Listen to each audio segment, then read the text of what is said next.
alaikum wa rahmatullahi wa barakatuh, our beloved viewers. Welcome once again to Breaking Boundaries. I am Ali Burji and with me is Sheikh Ali Ma'sumyan. Assalamu alaikum, Maulana. Wa alaikum Thank assalam you wa for rahmatullahi being wa with us. barakatuh. Tonight, my beloved viewers, we shall be discussing the matter of divorce. We all know the implications, we all know the circumstances in which a divorce might take place. But we would like, inshallah, tonight to go through this matter in some depth with our Maulana. And also, I would like to urge our dear viewers, if any of you would have any questions or have been through such an experience, please call us on 0203 515 1234 so we may all be, inshallah, benefited by this subject of us tonight. Maulana, I would like to kick off the subject by you introducing us the fiqhi side of divorce. What are the rulings for divorce between a man and a woman? What are the rights of a man and a woman in divorce, and vice versa? أعوذ بالله من الشيطان اللعين الرجيم بسم الله الرحمن الرحيم الحمد لله رب العالمين الصلاة والسلام على محمد وعلى بيته الطيبين الطاهرين ولعنة الله على أعدائهم أجمعين. Dear brothers and sisters, Assalamu alaikum wa rahmatullah. Yes, with regards to divorce, it's a huge problem that we have in our societies. It doesn't give us pleasure to discuss this, but due to the massive amounts of divorce that is taking place around us, it is something that we are forced to do, and it's something that we need to tackle. It's a subject that needs to be discussed, and it's a subject that needs to be talked about, and hopefully through this we can help the people that are going through it or possibly experiencing problems in their marriage to deal with the situation slightly better and with more information, inshallah. As far as the fiqh aspect of things is concerned, there are a few parts to it. So, just Maulana, sorry for interrupting, but we do have a caller. Assalamu alaikum. Wa alaikum assalam. May we have your name, dear brother? My name is Shabir Khan, MashaAllah. and I just wanted to ask about the rules on a man if he wants to divorce his wife. yes, thank you. Thank you. With regards to a man divorcing his wife, there needs to be certain conditions, just as the woman needs to have certain conditions as well.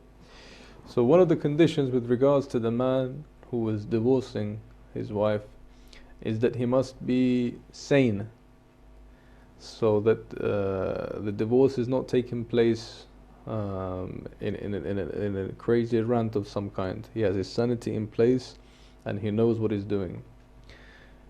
The second part to it, or the second condition, is sanity.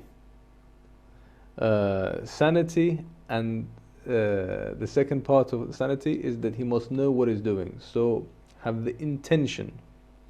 So he's sane, he's not crazy, but he also must meet the other condition, which is having the intention of divorce. For example, if someone says that says the word anti taliq, for example, to his wife, and he's saying it as a joke, or is reading a piece of paper, or he says it without any intention, then it has no effect. The only time the divorce takes place and has effect is if the person has the intention as well as this. Also, the person must be baligh, must have reached the age of bulugh. For a boy, it's the age of 15, or the hair in the private parts, thicker hair, or becoming mujnab. These are the three. So someone could get married before being baligh, Yes, they could. but cannot divorce. Exactly. Also, the fourth one is that he must not be forced into it. Sometimes, for example, it might be a family issue. So a tribe will say that, you know what, you have to divorce your wife, and the man has no intention, no willingness to do it, he's forced into that divorce. That divorce is invalid. It should not be by force that he is divorcing that woman. Otherwise, the divorce becomes invalidated. Also, the woman must have certain criteria as well. So the person who is being divorced, for example, must be in a state of cleanliness. Must be in a state of cleanliness. In that state of cleanliness in which there has been no closeness between the man and the wife in that period How of long is that cleanliness. period, Sheikhna? The cleanliness? Yes. It depends on the females. The different people have different times of the month. Oh, but the menstruating, you mean the Yeah. height? Oh. But we're talking about the other period. We're talking about the time of cleanliness, not the Yes. menstruation period. So that has to be taken into consideration. If it is in the state of cleanliness that the woman is divorced, then again there is a lot of other conditions. For example, some people may not know that the divorce must take place with two witnesses. Either the husband himself recites the divorce, or the person who is reciting divorce on behalf of the husband is reciting it in front of two men who are just. So it can't be two men that are not religious, that are not acting on the laws of Islam, and they're not abiding, and so on and so forth.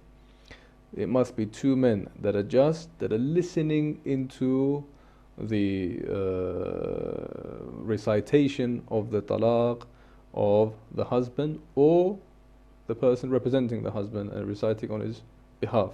So a divorce cannot take place without witnesses. Would that be invalidated?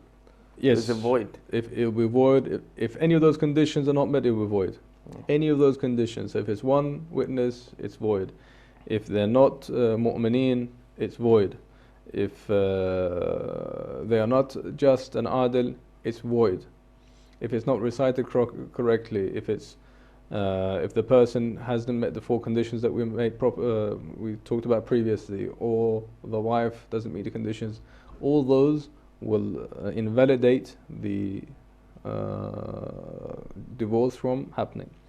It's important that divorce is carried out properly for those that have reached the absolute ultimate level, so that if there is no other way of resolving the issues and divorce is the only way, then the couple must make sure divorce is carried out properly. Why? If a person is still married, this is an important point. If a couple is still married and the woman, for example, thinks that she is divorced and she marries another person, that second marriage is void. 1. 2, because she was married to the previous person, she can never marry that other person again. Most maraji' have a fatwa, some has a compulsory precaution. She can never marry the first husband? No, the second one. The second one. The first one she's married to. So listen to it again, I'll repeat it. If the first divorce is invalid, so they haven't carried out the divorce correctly, and the wife, for example, marries another person whilst she's married to the previous person, that becomes adultery or zina. Okay, zina al-muhsana. And if then that person realizes the problem, divorces the first husband, she can never marry that person. Okay? So in Islam, if you act on adultery of muhsana from inside the marriage to another person, you can never marry them. Does the scenario change if the wife thought that the divorce took place correctly? And So with ignorance, some scholars have a loophole, if you like, but many of them give it as a fatwa, and there is no exit. there's no exit. So it's vital, it's crucial that the couple that are going through divorce know the laws that exist, and follow them correctly according to the fiqh of Allah subhanahu wa ta'ala, the ahkam of Allah subhanahu wa ta'ala, so that problems will not arise later on. So it is very crucial for them to go back and address Risalatul Hukum of their marja, and to be able to know exactly what they're doing if they're going to proceed to this. Maulai, in a divorce, is it obligatory for a scholar or a sheikh or a maulai to take place? We have a caller. We could answer that inshallah later. Assalamu alaikum. Alaikum salam wa rahmatullah. What's your name, my dear sister? My name is Zahra. Yes, and would you have a question for the sheikh?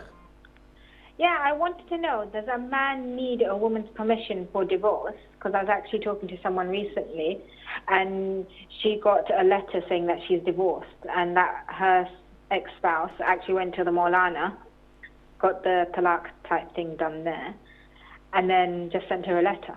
So, can that be possible? Is it allowed? Are they actually divorced? Thank you. Well, the Sheikh could answer to you, or you could listen to the answers through the television, inshallah. Thank you very much for calling and asking. Ahsantum. Yes, Sheikh. So this question that she just asked is similar to what the question you were asking previously.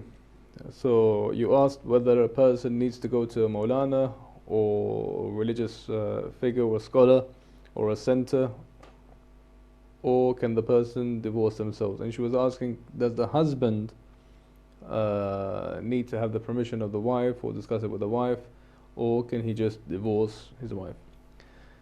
The husband has the ability, shar'an, to divorce the wife with or without her knowledge. That's one. Two, the husband can recite, if he can recite it correctly and he can find two just witnesses, does not require a scholar or any other center to act upon this. As far as the Islamic laws are concerned, that is enough. If he can meet those criteria that we discussed, he does not need to have someone else representing him or reciting on his behalf. He has two witnesses that are just and meet the criteria. He can have the correct pronunciation in Arabic, and he says that my wife fulan is talaq, and it's done, it's finished. Even if there's no reason for the divorce. So the man has the right to divorce his wife? Don't forget, we said the man has to be sane. No man who is sane no, I mean divorces with no reason. Between him and his wife. Yeah, but no, as I'm saying, no sane person divorces his wife for no reason. There must be a reason that he's divorcing his wife. At this age, we've heard so many stories, Maulana. One man may wake up one day, he doesn't like his wife anymore, he wants to divorce her to marry another one. Yeah. Would that be a reason for him to divorce? Is that acceptable in our Islamic jurisprudence? The husband has the ability to divorce his wife if he wills to do so. Okay, that's interesting. So, concerning the divorce, in this age or era we live in today, there's been such an increase in divorces within our communities worldwide. What's the main reason that people just always go for the easiest solution in one marriage and divorce? I'm sure there are consequences in breaking up a family. The children, if there are any, they must have to go through a very difficult time. Is it correct for us to always choose the easiest solution, or should we put an effort and try to find common ground and adapt and better ourselves with our partner? You see, let's not forget that Allah subhanahu wa ta'ala says that when a couple divorce and their marriage breaks and they want to divorce, it's said that the skies of Allah subhanahu wa ta'ala shake from the great act that's taken place, and the act is actually frowned upon. It's not something that is encouraged in any shape or form. So we can say it's highly disliked. It's the worst halal that one can do. In some of the rawat, it's mentioned that it's the worst halal that someone can do. So it's the absolute last resort to take. Now, the most important thing is when you want to get married, as we talked about in the previous discussions, is to do your homework. Because too often we see that people rush into marriage because they find the other person attractive, rather than actually thinking with logic and saying, you know, It's what the enthusiasm. does everything match? Do our personalities match? The families match? Everything else, do they go according to each other? They look at the appearance rather than what lays behind the appearance. Then straight after marriage they have children. After a year or two they realize, you know what, they've made a mistake. The point is, it's too late. You should have thought about it, you should have done your homework, you should have taken all those considerations in place before you got married. Now that you've got married, you have to sit down like adults and work out your problems. As simple as that. There is no easy way out. Divorce is not an easy way out. It ruins lives. Divorce is the last option. For some people, it's the best option. But for the vast majority, it's not. The fact that they see it as an easy option is what is causing a large amount of problems in our communities. Divorce should not be seen as something to be taken lightly. It should be the absolute last resort that no one wants to do unless they absolutely have to. It's essential that we teach our children, that we teach the youngsters in our communities to take marriage seriously and think about all the consequences before they get married. And once they get married, they realize that it's a compromising scenario where both sides have to compromise and meet in the middle so they can make it work. It's not a case of two people match 100%. This matching of 100% does not exist. Maulana, accept this from your my mind. apologies. We have a live caller. Yes. Assalamu alaikum. Walaikum salam. Can I ask a question, please? It's yes. not related to divorce, so okay. Am I still allowed to ask, or do I need to call another day? Sure, inshallah. If you could, if that's easy, dear sir, could you ask your question and then you could listen to the answer from the TV, inshallah? No, that I shall do, but my question is not related to divorce. No problem, issue. ask the sheikh. No problem. Okay, my question is, if you could bear with me, I may not be able to sort of form the question properly. I'd just like to know, out of all the surahs in the Quran, in which surah and which ayah did God approach the Prophet directly as a Prophet or Rasul, instead of saying, Ya Muzammil, Ya Mutam, and so on? So please, this question has been bugging me for a while, and I've asked various sheikhs, and nobody's sure.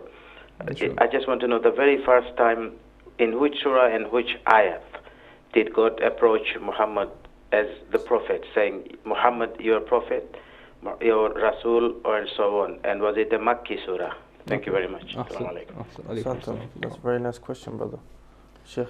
Inshallah, we'll answer the brother's questions. There are verses in the Holy Quran, Ya ayyuhar Rasul, balligh fulan. So the Holy Allah subhanahu wa ta'ala refers to Allah subhanahu wa ta'ala as the Rasul, as the messenger, and the significance of that we can discuss, but it's completely out of topic for now, so we'll come back to it inshallah. So the point is that two people... But we've got another caller, Sheikh, now. Sorry. Assalamu alaikum. Alaikum salam. What's your name, sister? My name is Sister Nasira, and I'm calling from London. It's regarding divorce. We do listen nowadays that there's a lot of divorces taking place. You know, I personally would like to ask Sheikh, is it because of the too much pressure, or what it is? Because I've been married 40 years, alhamdulillah, and we didn't even have chance to do our homework or anything like that. You know, so if because it is a very important topic and it is very, very essential that we teach our youngsters, you know, what it is, because I think personally, girls and boys, you know, they don't have the patience, you know, or either they can't have the ends meet or something or the other. So I'll put the phone down, and if Sheikh could answer, yeah? Awesome. Thank you, wassalam. Thank you, ma'asalam. You see, sister, it's a number of things that has a domino effect. Society as a whole has a lot of issues. Those issues come together and create problems. One of those effects or the consequences of the actions that we have is these divorce rates. One is the way children are raised now. The way children are raised are very different to the way that you were raised. When you were raised and when you were married, you realized that when you got married there was no point of return, or that this was until you passed away. This was forever. When people get married now, they have this mentality, which is wrong, that there is a reverse gear, that they could exit if and when and if they wish to do so. This is the problem. So when they get into this agreement of marriage, they see it as something that could be permanent but could be temporary. This is the first problem. The first problem is the way the children are raised. The daughters expect too much, the husbands do not give enough. Both are not compromising enough and have not been taught correctly how to live a joint life together. And the other issue is the elders, again, the mothers and the fathers like yourself have a duty to elaborate how life is when one is married, so that when problems occur, if there are issues, from the beginning they are tackled, they are dealt with there and then, they are fixed. Nowadays we see the smallest and the littlest of problems are causing divorces, whereas the elders in the communities can sit and fix them very quickly. Interference from in-laws from both sides. Interference is only good if it's required by the two and is accepted by the couple and is for their good. Otherwise it causes problems and it causes issues and it causes divisions. The other issue is to explain to the young couple when they're getting married that the life that they're stepping into is all about compromise. It's about living together and giving and taking. You must give more than you take all the time. If you have that mentality, then you will succeed. Unfortunately, when people are getting married now, they're getting married with the exception that they're going to have something in the clouds, something that is imaginary. Reality, when they see it, is different to what they imagine how their marriage would be. The fact of the matter is, their imagination is just imagination. There is no reality behind it. Regardless of how many times they divorce and remarry, there is no happy land that they've imagined previously. It doesn't exist. So the best of things to do, as we said last time, is to be content with what you have. If you are content with what Allah subhanahu wa ta'ala has given you and what you have around you with regards to your children, your house, your surroundings and so forth, you make the best of what you have, rather than thinking, you know what, there is an exit, let me go and find something better. Because 9 out of 10 you will see that there is no better. Also, when it comes to the second step, it's people think that, you know what, exiting a marriage will lead them to a better life. They can remarry and meet the perfect match that they're looking for. Again, they're wrong, because when a person is divorced, they're automatically looked at in different light to the person before they're married. So they're less likely to meet that person who fits their criteria. 2, if they constantly imagine this wonderful Maryland life or happy land in their imagination, then their expectations will be higher than what is the true life that exists on earth. So what they have to do, with the help of the parents from when they're young, is to explain marriage is forever. Marriage is not temporary. Marriage is not about 1 or 2, 3 years. Marriage does not have an exit clause.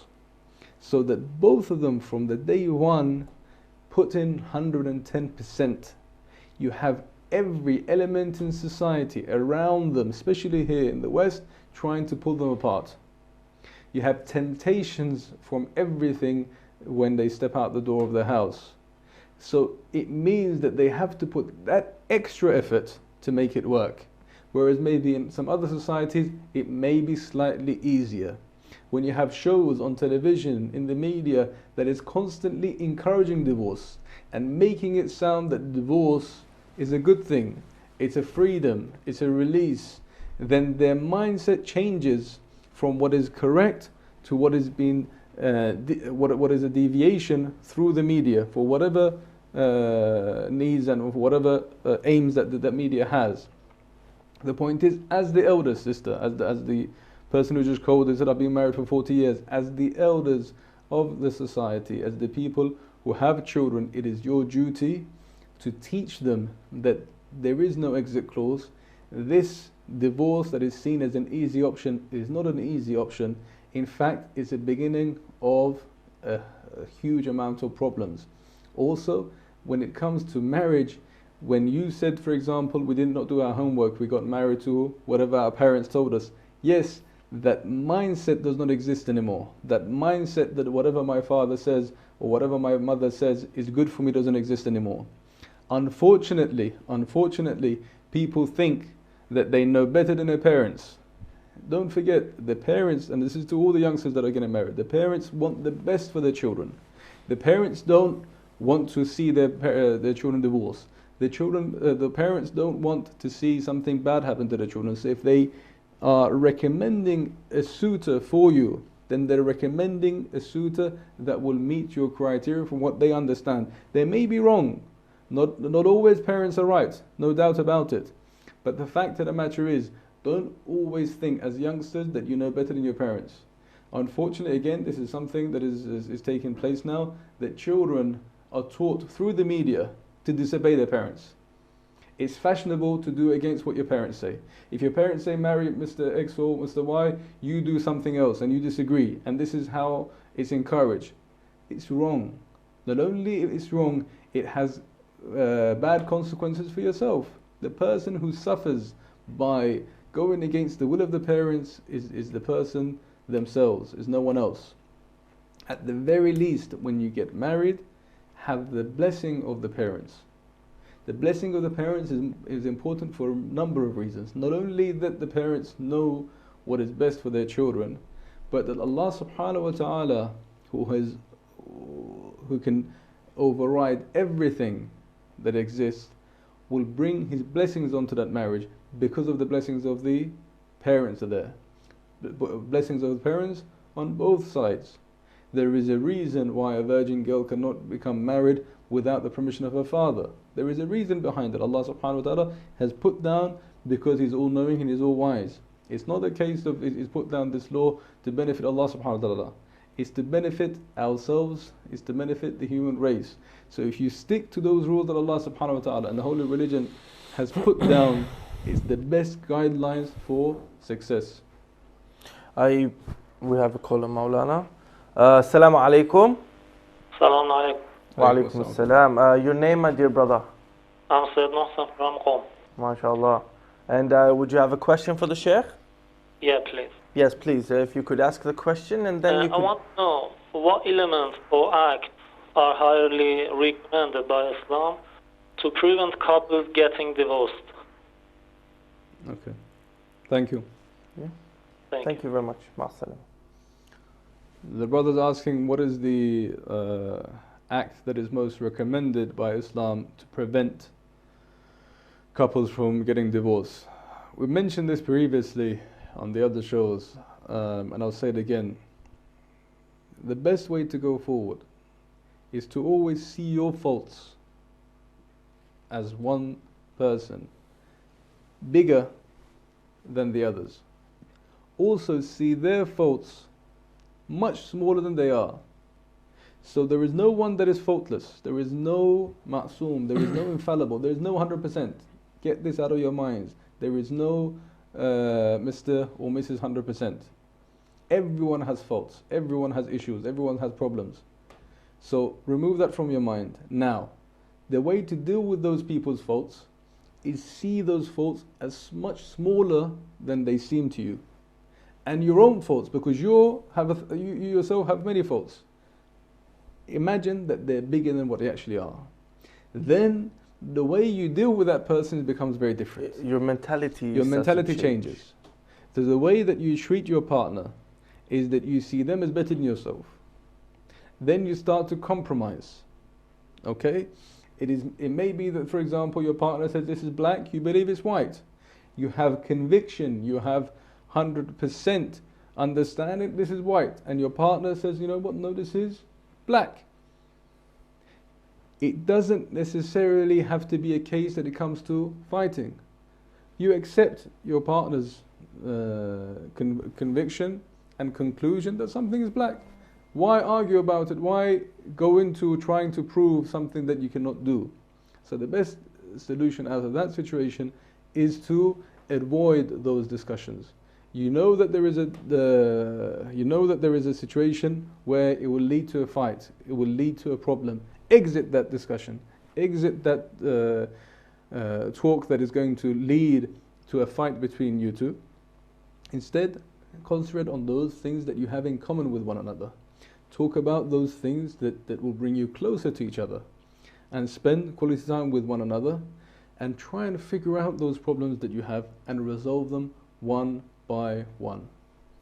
Yes, I think the best solution in how to come up with ways of not resolving to such matters as divorce. Concerning a marriage, if a man would divorce his wife, or vice versa, could they get remarried again? Yes, of course. Could that be repetitive?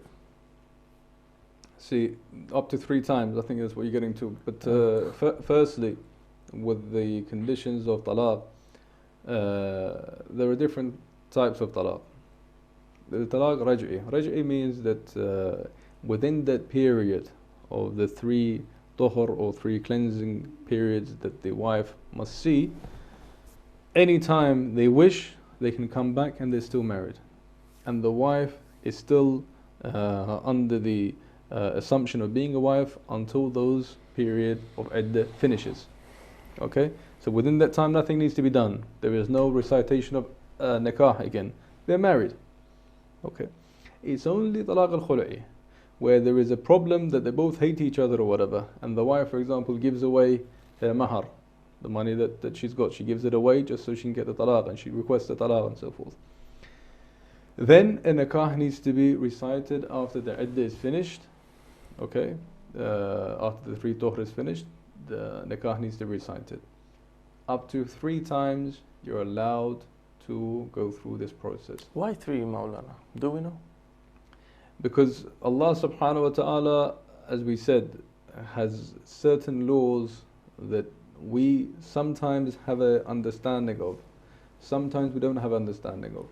But in this occasion, what it seems or what it may be is that if you have 3 times willingly after all these iddah, after all this period, have divorced yourselves, then maybe you are not best suited for one another.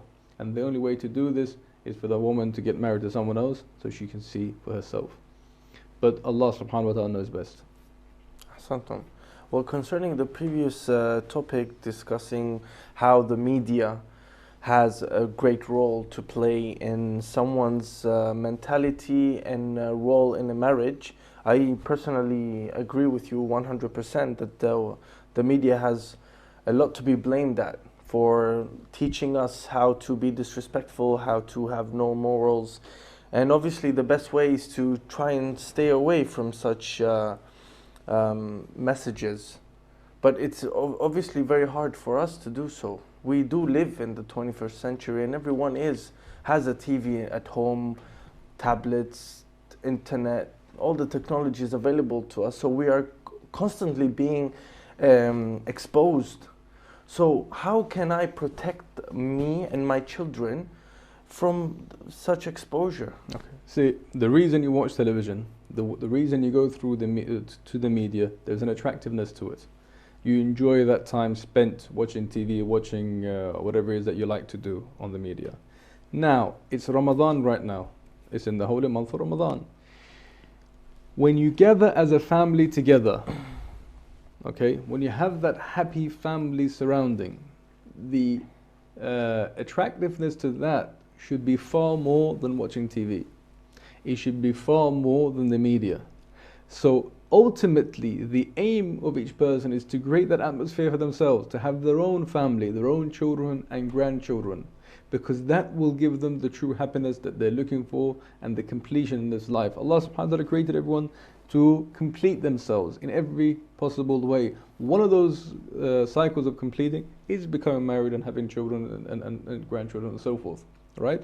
So there is an enjoyment with that, a worldly enjoyment. Forget the akhirah and the afterlife and the thawab and so forth. No, in this world, it's a huge pleasure to see your family around you and sit around and eat together, or break your fast together as a nice large family with the elders present, the grandmother, the grandfather and so forth. This should be a dominating factor in our lives, so that you put this as the top priority to get to. And if you have families, make sure that this happens, that these gatherings take place. It's of utmost importance that children realize the importance of family and they enjoy that family time. So they don't spend it on their phones or on the television and so forth. They sit together and talk together. Excellent. In other ways, we ourselves have to put some effort, obviously. Nothing will happen by itself magically. And what you said that given me a very a big thought is that we mustn't always think in the clouds that everyone is the perfect match, for example. There's this Western ideology of searching the soulmate, the perfect match. Is there such a thing as the soulmate, the perfect match? Like the one that completes me? Is there such a thing? Or in reality, as you said, Sheikhna, every person has his faults and you just have to compromise and find this common ground? See, the only people that match 100% and fit 100% are the Imam salam. If you want to find the perfect match, the Prophet sallallahu alaihi wasallam, Khadija sallallahu alaiha, Fatima Zahra sallallahu alaiha, Ali ibn Abi Talib alayhi salam. These are perfect matches, for example. If we have them as role models. However, everyone else needs to fix their faults and work on a marriage. It takes work. It's not something that gets given to you in a basket with a ribbon. You need to work on fixing the issues that you have in a marriage. Those people that are married 30, 40, 50 years, like the caller previously, they will tell you it's taken them years of hard work to get to where they are. So they have compromised. They have compromised with regards to what time they wake up, what time they sleep, the food that they eat, the way they do things. They change things within themselves to match the person who they're living with. And so has the person for them. So they've come to a common ground where they're happily living alongside each other. If each side of the marriage becomes a person who's not willing to budge, who's not willing to change, who's not willing to compromise, then what will happen is they will bang heads. They will hit heads together and no compromise will come out of it, and eventually you will have the scenario of divorce. If we were to have Rasulullah sallallahu alayhi wa sallam, or Bibi Khadija, or Imam Ali alayhi salam, and Fatima Zahra sallallahu alayha as role models, could we ever reach that unique bond between man and male? If we kept on learning and following the Ahlul Bayt's way of handling things and of observing life and understanding each other, could we reach that unique bond where you could see from someone who doesn't know, could see, like, for example, a couple or a family, and can feel that there's this unique chemistry about them? Yeah, you could. See, the thing is, it takes work, and it takes effort to do this. It doesn't come overnight. Yes, you can do things just as work on yourself. For example, someone asked one of the ulama, please pray for us that we become a good person. And the person replied, you know what, it's a matter that you need to do. It's not a matter for me to pray. You have to do yourself. It's like no tea will become tea unless you put hot water over it and you make it brew and then you pour it and it becomes tea. Within itself it won't happen. There needs to be a chemical reaction. There needs to be movement. You need to do things to become a better person. You need to do things and make effort to have a better marriage, to resolve your problems. You need to have compromises and you need to work on it to become like that. when it comes to your children, you need, from the early age, you need to work on them so that when they grow older and for themselves build their life as a marriage, they can have an understanding of what to do. Also, children repeat what they see at home. So the way they were raised, more than likely they'll copy it in their lives when they're married. So make sure you give them a good role model. I remember one of the ulama used to say back in the day in Najaf, when it was time for Salat al-Layl, before Fajr, like an hour or half an hour, whatever it was, before Fajr, the way they used to wake up their children wasn't by force or wasn't by giving them ultimatums. Instead, they used to bring out the toys for the children to play. The toys were taken out into the living room, for example, for the children to go and play, and they were given toys and sweets or whatever, so that they had an enjoyment about waking up at this time. They loved waking up at 3 a.m. Okay, so every morning they would wake up at that particular time to play with their toys. That became embedded into them. So then as they grew older, it was natural for them to wake up before Fajr. It wasn't something difficult, it wasn't something that they hated. They enjoyed it. They had it installed in their mind, at this time before Fajr they wake up and they play for half an hour and they sleep again. Okay, so then when it comes to praying, you can, okay, now do 2 rakat of prayer. Now it's simple for them. So it comes with practice. It's a case of how you do things. It's not about just black and whitely saying, you know what, this is wrong, this is right. You have to encourage them step by step from a young age until they become married. Concerning fixing someone's marriage, if a couple before they've had any children might have some problems in their everyday life, some say, because I've heard it myself, have some children, it'll help your marriage. Is that a good idea? If a couple before making children doesn't have this chemistry or the common ground, is it reasonable for them to have children and just hope that the children will bring the happiness in their life? I think it's a mistake to think that children will solve problems. Adults solve the problems between themselves. Bringing children to a marriage that has problems only creates more problems. But it might strengthen the bond, it won't? You see, to strengthen the bond, you need to work as a pair with each other. If you can work on those things that we mentioned in the last half an hour and do the compromising that is required, then you will create automatically an environment where you will want to have children and a child will thrive. If you bring a child into an environment which is already sick, which is already problematic, then what will happen is 2-3 days down the line, when you say, you know what, we can't make it work, we're going to divorce, what happens to that child? Well, Maulana, from the aspect of covering the subject of divorce, I hope we've had the time to go through the most crucial and important facts. Unfortunately, dear brothers and sisters, for once more we are coming close to the end of our program. Maulana, is there something else that you would like to address to our beloved viewers? Maybe a recommendation, or maybe something they could read during this holy month if they have any issues between their wives or husbands? The only thing I would say is that use the blessings of Allah subhanahu wa ta'ala in this holy month to make ourselves better people, to make our faults smaller, and slowly we get rid of our faults and ask Allah subhanahu wa ta'ala and the 12th Imam Ajalat Arab Sharif to help us on a daily basis. It is a good thing, and it's something that it should be done, that on every step of it, when you find a challenge, when you find a problem, you say, Ya Sahib al-Zaman adrikni. You ask for Sahib al-Zaman to help you. It's not a bad thing, it's a good thing. It creates a relationship and it creates a bond and a link. And ask him to help you to become better, to work on your problems. All those things that is in your hands you do, and the rest you leave to Allah subhanahu wa ta'ala. Not everything we can change. And also with what we have, let's try and be content and enjoy rather than thinking about what more we could have. Ahsantum Shaykhna. Thank you very much for being with us. Pleasure. My beloved brothers and sisters, we have completed our show for today. We would like to thank you very much, and if any of you brothers are preparing for your iftar, may Allah bless you and your household with the best of food available for you. And please keep us in your du'as and stay tuned for the adhan. And inshallah, after we'll have a dua iftitah.